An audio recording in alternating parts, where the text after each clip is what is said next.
चलिए बढ़ते हैं आज की कहानी की ओर। दोस्तों, रात के 2 बजे जब एक ट्रक हमारे पेट्रोल पंप पर आकर रुकी तो मेरी नज़र उस ट्रक को चला रहे एक लड़की पर अटक गई। ये पहली बार था जब मैंने किसी लड़की को ट्रक चलाते हुए देखा था। अभी मेरी नज़रें उसी लड़की पर थी कि इतने में ही बिमलेश उस ट्रक वाली के पास गया और उससे बात करने लगा। वो ट्रक वाली बिमलेश से हंस हंस कर बात कर रही थी, मानो उसकी बिमलेश से अच्छी पहचान हो। साथ ही वो ट्रक वाली बीच बीच में मेरी तरफ भी देखे जा रहे थे। खैर, कुछ देर के बाद तो ट्रक वाले बिना ट्रक में डीजल भरवाए वहां से चली गई। और उस ट्रक वाले के जाने के बाद जब मैंने बिमलेश से पूछा कि वो लड़की कौन थे, तो बिमलेश ने कहा, मुझे क्या पता वो कौन थे, और ये बोलकर वो चला गया। खैर, मैंने भी बिमलेश से ज्यादा पूछताछ करना ठीक नहीं समझा और फिर मैं चुपचाप अपने काम में लग गया। फिर अगली रात में जब ड्यूटी पर आया तो मैंने देखा कि बिमलेश ड्यूटी पर नहीं आया है। फिर जब अगले 3-4 दिनों तक बिमलेश ड्यूटी पर नहीं आया तो मैंने अपने मैनेजर से बिमलेश के बारे में पूछा तो मैनेजर ने कहा बिमलेश ने काम छोड़ दिया है। ये बात सुनकर मुझे बहुत ही अजीब सा लगा। आखिर बिमलेश ने अचानक ये काम क्यों छोड़ दिया भला। खैर, फिर कुछ ही दिनों में मेरे दिमाग से बिमलेश की बात गुम हो गई और मैं अपने काम में बिजी हो गया। और फिर एक ऐसी रात जब मैं पेट्रोल पंप पर काम कर रहा था कि तभी एक ट्रक पेट्रोल पंप पर आकर रुके। फिर जब मेरी नज़र उस ट्रक पर गई तो मैंने देखा कि ये तो वही ट्रक वाली थी जो कि उस रात बिना डीजल भरवाए यहाँ से लौट गई थे। और वो ट्रक वाली आज भी पिछली बार की ही तरह ही हंस हंस कर बात कर रही थी। फर्क बस इतना था कि इस बार बिमलेश की जगह विनोद था। पता नहीं क्यों मुझे वो ट्रक वाली कुछ ठीक नहीं लग रही थी। फिर उस ट्रक वाले के जाने के बाद विनोद खिलखिलाते हुए मेरे पास आया और बोला, भाई ऐसे मत देख, तेरे होने वाली भाभी थी वो। इतना बोलकर वो अंदर केबिन में चला गया और मैं भी अपने काम में लग गया। फिर जब मैं अगली रात ड्यूटी पर आया तो मैंने पाया कि आज विनोद नहीं आया है। विनोद को वहां पर ना देखकर मेरे मन में अजीब से विचार आने लगे।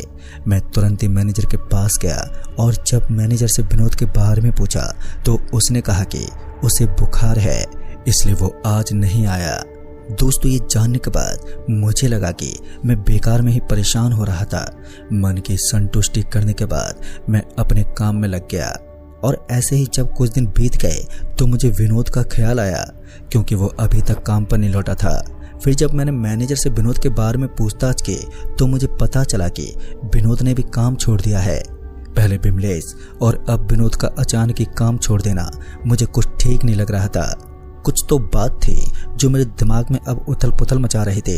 लिहाजा मैंने बिमलेश और विनोद के घर जाने का फैसला किया और जैसे मुझे छुट्टी मिली कि मैं सबसे पहले बिमलेश के घर के लिए निकला। वैसे तो मुझे बिमलेश के घर का पता नहीं मालूम था, पर इतना पता था कि वो मंगोलपुरी के दूध वाली गली में रहता है।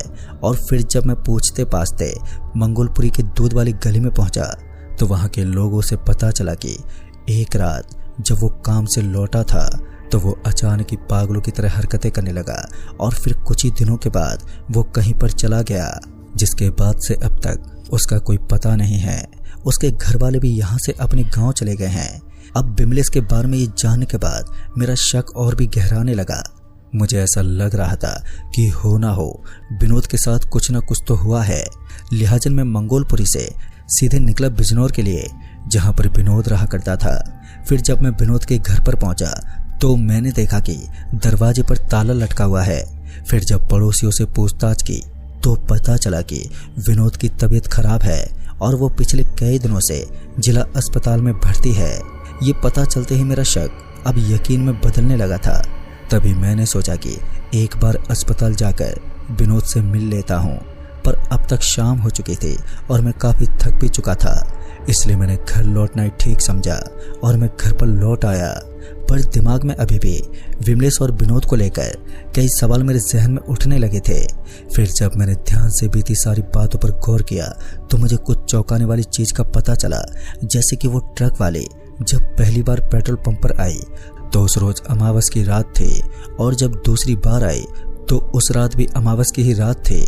और तो और वो ट्रक वाले दोनों ही रात बिना डीजल भरवाए ही वहां से चली गई थी। मतलब कि वो ट्रक में डीजल भरवाने नहीं आई थी, बल्कि उसके आने का कोई और ही कारण था।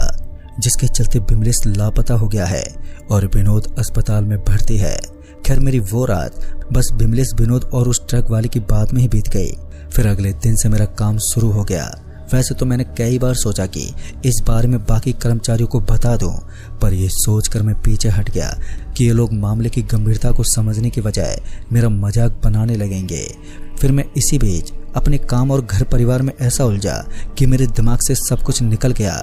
फिर एक दिन जब मेरी बीवी ने कहा, पता है ना आज अमावस है, भूल से भी अकेले कहीं मत निकल जाना। दोस्तों अमावस की बात सुनते ही मुझे उस ट्रक वाले का ख्याल आ गया।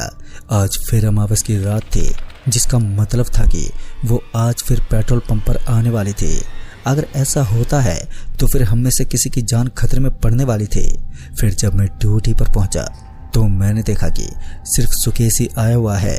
फिर जब मैंने सुकेश से पूछा तो सुकेश ने कहा, आज पेट्रोल पंप बंद है इसलिए बाकियों को छुट्टी दे दी है और मैनेजर मुझे बोल गया है कि अरविंद आए तो उसे अपने साथ रोक लेना। ये सुनते ही पहले तो मुझे उस मैनेजर पर बहुत ही ज़्यादा गुस्सा आया। छुट्टी ही देनी थी तो सभी को दे देता, हम दोनों को रोकने का क्या मतलब था। अभी मैं अंदर ही अंदर गुस्से के मारे दहकी रहा था कि सुकेश ने कहा, चलो छोड़ो यार, तुम्हें तो पता ही है ना यहाँ की पॉलिटिक्स कितनी गंदी हो गई है, सिर्फ चमचों का ही बोलबाला है बस। फिर कुछ देर के बाद जब मेरा गुस्सा शांत हुआ तो मुझे याद आया कि आज तो सिर्फ हम दोनों ही हैं। अगर वो ट्रक वाली सच में आ गई तो उससे कहीं सुकेश बात न कर बैठे, नहीं तो सुकेश का भी हर्ष बिमलेश और विनोद की तरह ही होगा। एक बार को मैंने सोचा कि सुकेश को बिमलेश और विनोद के साथ हुए हादसे के बारे में बता देता हूँ, लेकिन इससे पहले मैं उसे कुछ बता पाता कि तभी वो अचानक से ये बोलकर चला गया कि बस मैं अभी आता हूँ। सुकेश के जाने के बाद अब अजीब सी बेचैनी होने लगी और इसी बेचैनी में समय गुजरता रहा। मैं मन ही मन भगवान से यही दुआ मांग रहा था कि वो ट्रक वाली आज ना आए, पर शायद मेरी दुआ ऊपर वाले ने कबूल नहीं की थी। जब रात के 1 बजते ही किसी औरत ने आवाज देते हुए कहा, अरे कोई है क्या? उस औरत के आवाज देते ही मेरा पूरा शरीर सिंहर उठा और जब मैंने केबिन से बाहर झांका तो वही ट्रक वाली सामने नजर आई, पर आज वो अपने ट्रक में नहीं आई थे। अभी मैं केबिन से उस ट्रक वाली को ही देख रहा था कि तभी सुकेश आता हुआ नजर आया।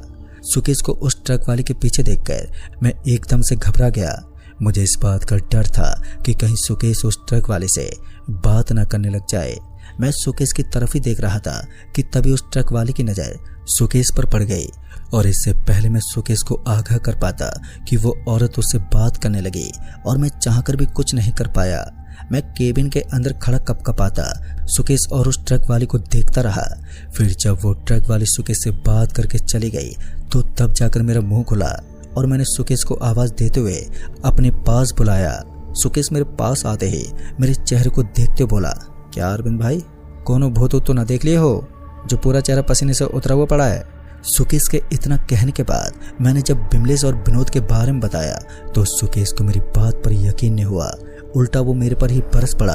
हालांकि सुकेश को ये पता था कि मैं कभी भी मजाक नहीं करता हूँ। खैर कुछ देर की गहमा गहमी के बाद जब सुकेश थोड़ा शांत हुआ तो मैंने एक बार फिर उसे समझाने की कोशिश की और मेरी पूरी बात सुनने के बाद सुकेश काफी घबरा गया। मेरी बात समझते ही उसका चेहरा एकदम से उतर गया। मुझे ये तो नहीं पता था कि अब सुकेश के साथ क्या होने वाला है, पर मैंने सोच लिया था कि मैं सुकेश के साथ ही रहूंगा ताकि हर मुमकिन कोशिश कर सकूं उसे बचाने की। उस रात हम दोनों पेट्रोल पंप के उसी केबिन में ही बैठे रहे जब तक कि सुबह नहीं हो गई। वैसे तो अब तक तो सब कुछ नॉर्मली था, पर अभी हम दोनों निश्चित नहीं हुए थे क्योंकि अभी तक हमें ये पता नहीं था कि उस औरत से बात करने के बाद होता क्या है। और यही पता लगाने के लिए मैंने और सुकेश ने विनोद से मिलने का फैसला किया। जैसा कि मुझे पता था कि विनोद जिला अस्पताल में भर्ती है, लिहाजा मैं सुकेश के साथ सीधे जिला अस्पताल पहुंचा और जब हम दोनों वहां विनोद से मिले तो विनोद की हालत देखकर हम दंग रह गए। दरअसल विनोद इस कदर कमजोर हो चुका था कि उसे पहचानना भी बहुत मुश्किल हो गया था। उसके शरीर का पूरा मांस गल चुका था और चमड़ी लटक चुकी थी।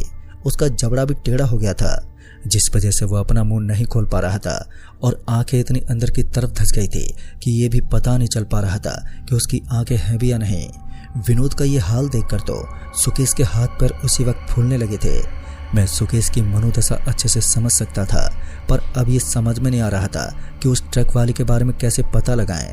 विनोद जिससे हमारी उम्मीद बंधी थी वो अब एक जिंदा लाश में तब्दील हो गया था। ऐसे में हम दोनों फिर से उसी मोड़ पर आकर खड़े हो गए थे जहां पर सिर्फ डर और खौफ के अलावा कुछ दिखाई नहीं दे रहा था। विनोद को देखने के बाद सुकेश और मैं बड़ी ही मायूसी के साथ अस्पताल से बाहर निकले। अभी हम दोनों अस्पताल से बाहर ही आए थे कि तभी किसी ने हमें आवाज देते हुए रुकने को कहा और जब हम दोनों रुके तो सामने एक आदमी खड़ा था जो अस्पताल वाली ड्रेस पहने हुए था। हमारे रुकते ही वो आदमी हमारे पास आया और बोला, तुम दोनों उस मरीज के कौन लगते हो जिसे देखने आए थे?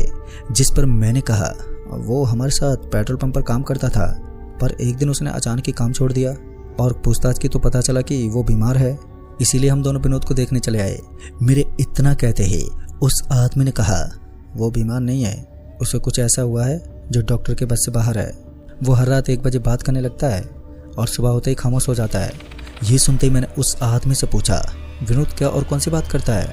इस पर वो आदमी बोला, वैसे तो कुछ साफ साफ समझ में नहीं आता, पर शायद वो किसी ट्रक और औरत की बात करता है। उस आदमी की ये बात सुनकर मैं कुछ सोच में पड़ गया और फिर कुछ सोचने के बाद मैंने कहा, क्या हम रात को विनोद से उस वक्त मिल सकते हैं जब वो बड़बड़ाता है? मेरे इतना कहते ही उस आदमी ने कहा, हाँ मिल सकते हो, पर तुम में से सिर्फ एक ही जना मिल सकता है। तुम दोनों में से जिसे भी मिलना है वो रात के 12 बजे अस्पताल के मोर्चरी घर के पास मिलना। और ये बोलकर वो आदमी वहां से चला गया और हम दोनों वहां से घर लौट आए। चूंकि सुकेश अब तक काफी हताश हो चुका था इसलिए मैंने उसे अपने साथ अपने घर ले आया। अब हम दोनों घर तो लौट आए थे पर हम दोनों के दिमाग में सिर्फ उस ट्रक वाली का ही चेहरा घूम रहा था कि आखिर कौन है वो और वो क्या करती है उन लोगों के साथ जो उससे हंसकर बात कर लेता है। इसी सोच विचार में सूरज ढल गया। अच्छी बात यह थी कि सुकेश अभी तक ठीक ठाक ही था। फिर इसी बीच सुकेश को घर से फोन आ गया जिसके चलते उसे अपने घर जाना पड़ा।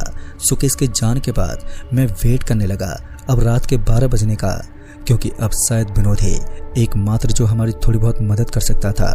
फिर जब रात के 12 बजे तो मैं उस आदमी के कहे अनुसार अस्पताल के मोर्चरी हाउस पहुंचा तो उस मोर्चरी हाउस के आसपास सिर्फ सन्नाटे और अंधेरे के अलावा कुछ भी नहीं था। मैं अभी उस आदमी के आने का वेट ही कर रहा था कि तभी पीछे से किसी ने कहा, कौन हो तुम और क्या कर रहे हो यहाँ पर? फिर जब मैंने पीछे पलट कर देखा तो मैंने पाया कि मेरे पीछे हाथों में डंडा लिए एक आदमी खड़ा है। अभी मैं उसको कोई जवाब देता कि तभी वो आदमी वहां पर आ गया जिसका मैं वेट कर रहा था। वो आदमी आते ही बोला, ये मेरे साथ है, और ये बोलकर वो मुझे अपने साथ अपने वार्ड में ले गया। फिर जैसे 1 बजने को हुए तो वो मुझे विनोद के पास ले गया और जब मैं विनोद के पास पहुंचा तो मैंने देखा कि वो अपने बेड पर बैठा हुआ है और कुछ बड़बड़ाए जा रहा था। फिर जब मैंने उसे आवाज देते बोला, विनोद भाई मुझे पहचाना? मैंने अभी इतना ही कहा था कि विनोद अचानक ही हंसने लगा। उसकी हंसी इतनी डरावनी थी कि मैं तुरंत ही कुछ कदम पीछे हट पड़ा। मेरे पीछे हटते विनोद बोला, सुकेश वो अपने साथ ले जाएगी, तू कुछ नहीं कर पाएगा। विनोद के इतना कहते ही मैं उसके सामने अपने दोनों हाथ जोड़ते बोला, मुझे पता है इसलिए तुम्हारे पास आया हूँ, क्योंकि मुझे अच्छे से मालूम है कि एक तुम ही उस ट्रक वाले से बचने का राज जानते हो। मेरे इतना कहते ही विनोद ने कहा, मुझे उस ट्रक वाले ने छोड़ा नहीं है बल्कि मुझे तड़पा रही है। मेरी आत्मा ये शरीर छोड़ने के लिए छटपटा रही है पर वो मुझे इतनी आसान मौत नहीं देना चाहती। मैं ऐसे ही सड़ सड़कर आहिस्ते आहिस्ते मरूंगा और यही मौत चुनी है उसने मेरे लिए, और सुकेश भी ऐसे ही मौत मरने वाला है। पर तुम चाहो तो उसे बचाने की एक कोशिश कर सकते हो, पर ध्यान रहे सिर्फ एक कोशिश, क्योंकि दूसरी कोशिश में तुम भी लपेट में आ जाओगे। इस पर जब मैंने पूछा मैं सुकेश की मदद कैसे कर सकता हूँ तो उसने कहा कि वो रात को 3 बजे सुकेश को लेने आएगी। तुम बस किसी तरह सुकेश को उसके ट्रक में बैठने मत देना। वो एक बार उस ट्रक में बैठा तो फिर कभी वापस नहीं आएगा। उसकी बोलते ही मैंने अपनी घड़ी देखी जिसमें अभी रात के 1:30 बज रहे थे, मतलब कि अभी मेरे पास 1.5 घंटा था सुकेश को इस बारे में बताने के लिए। मैं तुरंत ही अस्पताल से बाहर निकलकर जब 2 बजे के करीब सुकेश के घर पहुंचा तो उसके घर के सामने भीड़ लगी थी। सुकेश की माँ और उसकी बहन रो रही थी। सुकेश के पिताजी की गर्दन उल्टी हुई पड़ी थी, मगर जब मैंने पूछताछ की तो मुझे पता चला कि सुकेश अचानक ही हिंसक हो गया था, और जब उसके पिताजी ने सुकेश को शांत करने की कोशिश की तो उसने अपने पिताजी की गर्दन एक झटके से पीछे की तरफ घुमा दी और वो घर से भाग गया। फिर कुछ लोग उसके पीछे भी गए, पर वो सारे भी कुछ देर के बाद लहूलुहान होकर वापस आ गए। दोस्तों, ये सब देखकर मुझे बहुत ही दुख हुआ। आखिर मैं चाहकर भी सुकेश के लिए कुछ नहीं कर पाया, पर मैंने ये फैसला कर लिया कि अब ये किसी और के साथ भी नहीं होने दूंगा। लिहाजा जब मैं अगली सुबह पेट्रोल पंप पर गया और ये सारी बात मैनेजर समेत सभी कर्मचारियों को बताई, पहले तो किसी को मेरी बात पर यकीन नहीं हुआ, पर जब उन्होंने विनोद को देखा तो वो समझ गए कि भले ये बात सुनने में सच्ची न लगे, पर कुछ तो है जो सच्ची है। लिहाजा तब से हर अमावस की रात को पेट्रोल पंप को बंद रखने का फैसला किया गया। हालांकि इस हादसे के फौरन बाद ही मैंने भी उस पेट्रोल पंप की नौकरी छोड़ दी, पर आज भी जब भी अमावस की रात आती है तो उस ट्रक वाले का चेहरा सामने आ जाता है। तो दोस्तों, इस कहानी में बस इतना ही। कहानी आपको पसंद आई हो तो वीडियो को लाइक शेयर जरूर कर दें और साथ ही हमें नीचे कमेंट बॉक्स में जरूर बताएं। जल्द ही मिलूंगा ऐसी एक और नई कहानी के साथ। तब तक के लिए बाय एंड टेक केयर।